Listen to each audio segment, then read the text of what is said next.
bread, rice, potatoes.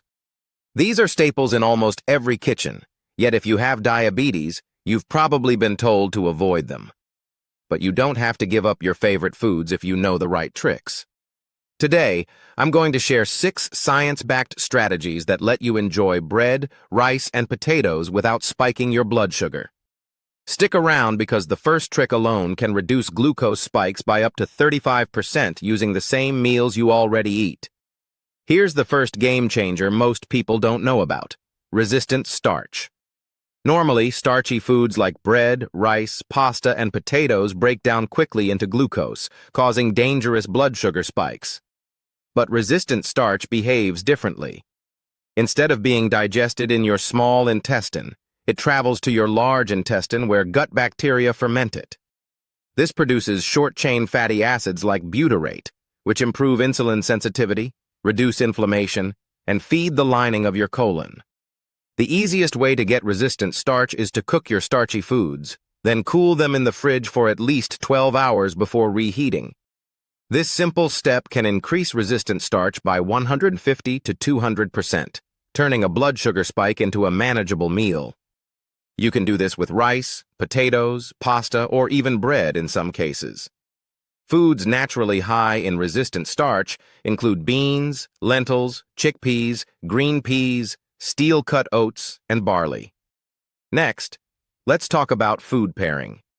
Carbs rarely exist alone in real life, and what you pair with them can drastically change your glucose response. Adding protein to a carbohydrate meal can reduce blood sugar spikes by up to 60%. Healthy fats slow digestion and give your body more time to process glucose. Acidic foods like vinegar, lemon, lime, or fermented foods can also slow starch breakdown and improve insulin sensitivity. A simple but powerful tip is to eat your protein and vegetables first, then wait 10 minutes before finishing your meal with carbs. This small change can lower peak glucose by up to 73%. Even when eating out, starting with vegetables or a salad before carbs makes a huge difference in your blood sugar control. Another strategy is movement after meals. You don't need a gym. Just a 10-minute walk after eating can lower post-meal glucose by 12 to 22%. Walking activates muscles that absorb glucose without needing insulin, especially the calf muscles. Simple movements like climbing stairs, standing, or light chores also help. The key is timing. Move within 15 to 30 minutes after finishing your meal. Finally, timing your carbs matters. Your body handles carbohydrates better earlier in the day. Eating large carb meals late at night produces higher glucose spikes even with the same foods. Insulin sensitivity is lower in the evening, and melatonin, the sleep hormone, further reduces insulin secretion. Eat your biggest carb meals at breakfast or lunch. Keep dinner lighter in carbs and finish at least 3 hours before bedtime. These strategies alone can dramatically improve your blood sugar control while letting you enjoy the foods you love. Start implementing one or two and layer in the others gradually for the best results. Now let's focus on the quality of the carbohydrates you eat. Not all carbs are created equal.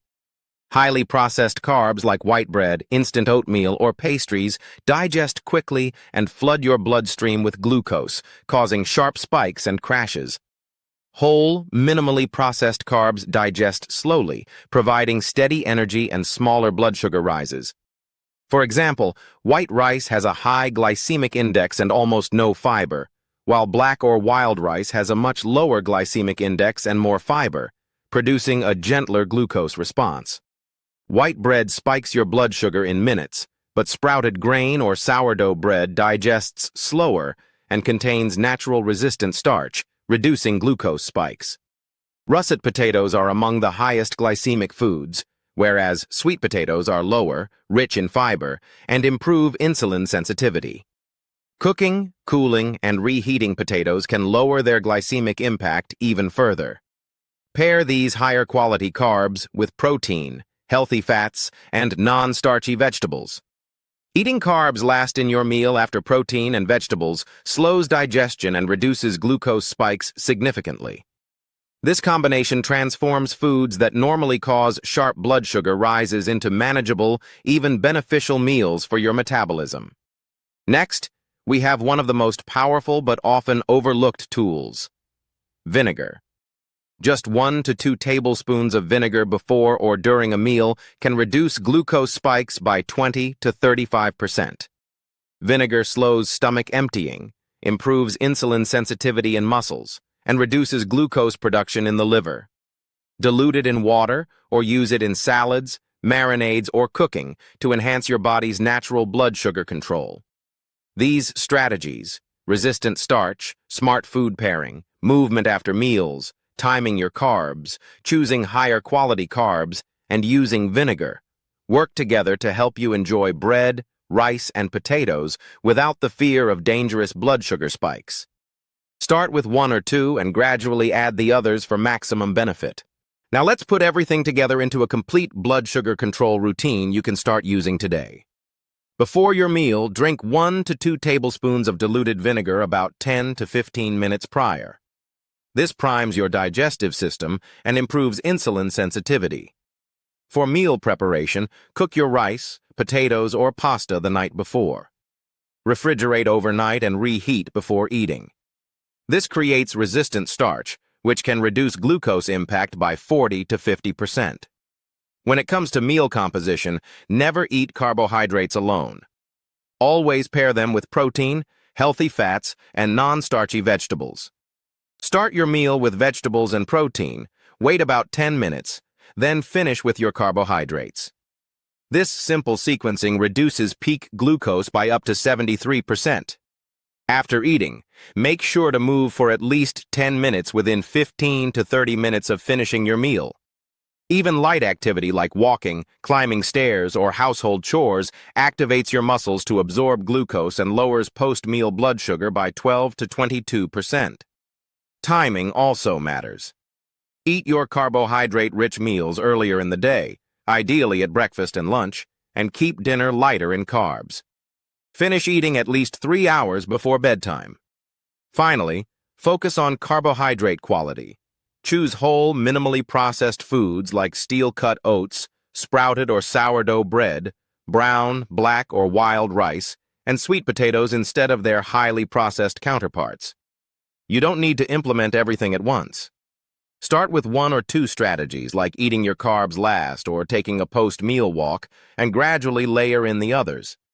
Consistency matters more than perfection, and these small changes can dramatically improve your blood sugar control while still letting you enjoy the foods you love. Now that you've got the core strategies down, here's why these changes matter beyond just blood sugar.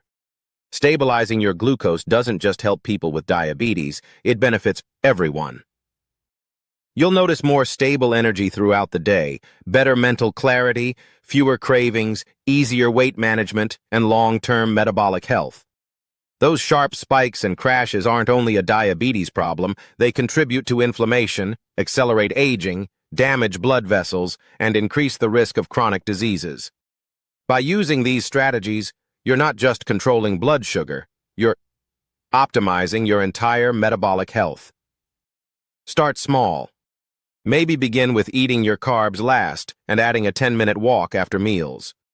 Then experiment with cooling and reheating starchy foods, incorporating vinegar, choosing higher quality carbs, and front-loading your carbs earlier in the day.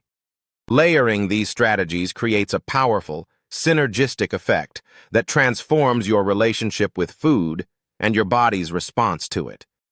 Your blood sugar doesn't have to spike every time you eat bread, rice, or potatoes. With these science-based strategies, you can enjoy the foods you love while protecting your health, energy, and longevity.